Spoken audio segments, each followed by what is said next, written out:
Voilà la photo, je l'ai prise en 1979. J'avais un ami qui vivait dans la région. Il tenait un drugstore à Gainesville. Et un jour, il me dit « Charles, il faut que tu vois quelque chose. » Et là, je vois un document intitulé « L'authentique Coca-Cola ». Ce document daterait de 1910. Il s'agirait d'une copie manuscrite en mauvais état de la recette originale.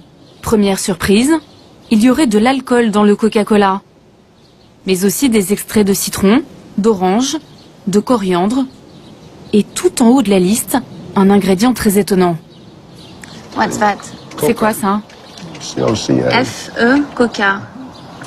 Extrait de feuilles de coca. À l'origine, dans la recette, aurait donc figuré la feuille de coca et son dérivé, la cocaïne.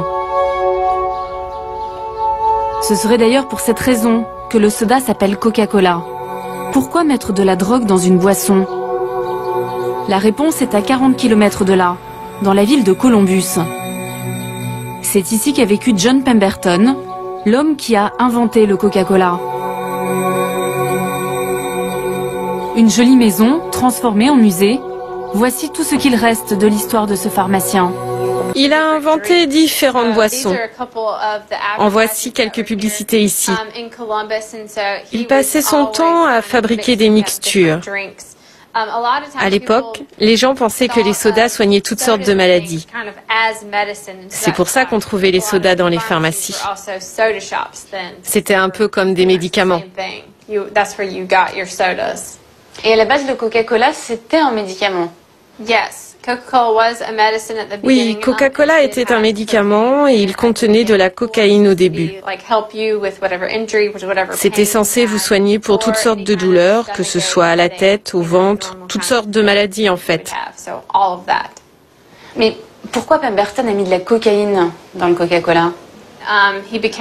Suite à ses blessures durant la guerre de sécession, il est devenu accro à la morphine.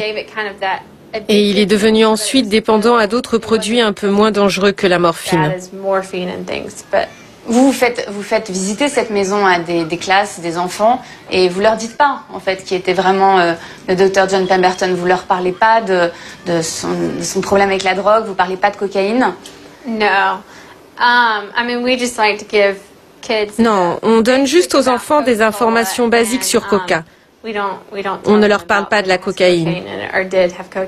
On préfère leur donner une image plus idéalisée de la cocaïne. Enfin, pardon, du Coca. Ces ouvriers fabriquent le soda pour des millions d'Américains. Ils ne connaissent pas la recette, ils mélangent seulement le sirop de cola avec de l'eau, avant de le mettre en bouteille. On reçoit le sirop dans des gros barils. Il y a une grille tout autour et un autocollant indiquant que c'est dangereux. J'ai vu un de ces barils s'ouvrir. Le produit a littéralement bouffé la peinture au sol. Ça l'a enlevé. En fait, c'est de l'acide très puissant. Les gens chargés de nettoyer ne pouvaient pas toucher ce truc avec les mains. Mais normalement, c'est juste du sucre et des arômes naturels. Non, non, non, non, non, non, non. J'aimerais que ce soit ça. Mais ce n'est pas le cas.